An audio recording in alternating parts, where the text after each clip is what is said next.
मंत्री के संरक्षण में पद्मबिल ब्लॉक स्थित ब्लॉक के विभिन्न विभागों के साथ समीक्षा बैठक की गई। आज दोपहर कॉन्फ्रेंस हॉल में पद्मबिल आरडी ब्लॉक के विभिन्न लाइन विभागों के अधिकारियों के साथ समीक्षा बैठक की गई। वन और जनजातीय कल्याण मंत्री मेवर कुमार जमातिया ब्लॉक आधारित समीक्षा बैठक में उपस्थित थे। समीक्षा बैठक में रामचंद्र घाट के विधायक प्रशांत देव वर्मा, पद्मबिल आरडी ब्लॉक के अधिकारी बेसियर डालोंग के साथ वन विभाग, जल विभाग के अधिकारी भी मौजूद थे। ये समीक्षा वित्तीय वर्ष 2019 से 20 के आरडी विभाग, जल विभाग, वन विभाग के विकास कार्यों से संबंधित है। इसके अलावा इस साल ब्लॉक क्षेत्र में विकास कार्यों के लिए योजना बनाई गई है। बैठक के बाद मंत्री मेवर कुमार जमातिया ने कहा कि पद्मबिल ब्लॉक क्षेत्र में विभिन्न विभागों के अधिकारियों के साथ समीक्षा बैठक की गई। बैठक में पिछले वर्ष की गतिविधियों की समीक्षा की गई। उन सभी असमाप्त कामों को समाप्त करने की भी बात की जाती है। अगले वर्ष के लिए ब्लॉक क्षेत्र में विकास कार्य की योजना है। उन्होंने लाइन विभाग के अधिकारियों को निर्देश दिया कि यदि पद्मबिल और ब्लॉक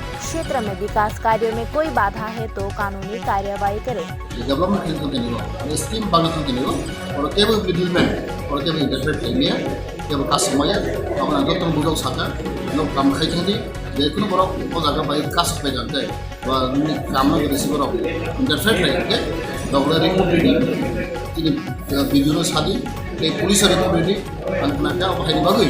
इमरजेंसी पद्मबिल ब्लॉक को जो लाइन डिपार्टमेंट जो प्लेस सेक्रेटारी जो बने मीटिंग खाई दंगो जाते बाधा विघ्न फोजोबहाय अब सिंखा आं थाका खालामनांगौ बोरैबा आं जत्तनो जोंनि डेभलपमेन्टनि बागै काम खायनाय जों सुजुग मोननाय as per rule as per ल जे गभर्नमेंट अर्डार मते जों माथलायनाय बोरैबा आं जत्तनो गय हिसाबै जोंनि जे स्टेट गभर्नमेंट स्टाफ जे एडिसिनि जे स्टाफ दंमोन अब जत्त स्टेट गभर्नमेंट आन्दाराव दं बर' जे एडिसिनि जे स्टाफ अब एडिसिनि नायनाय जोंनि स्टेट गभर्नमेंटनि आन्दाराव जे स्टाफ दंनाय आबारनो जोंनि स्टेट गभर्नमेंट नायनाय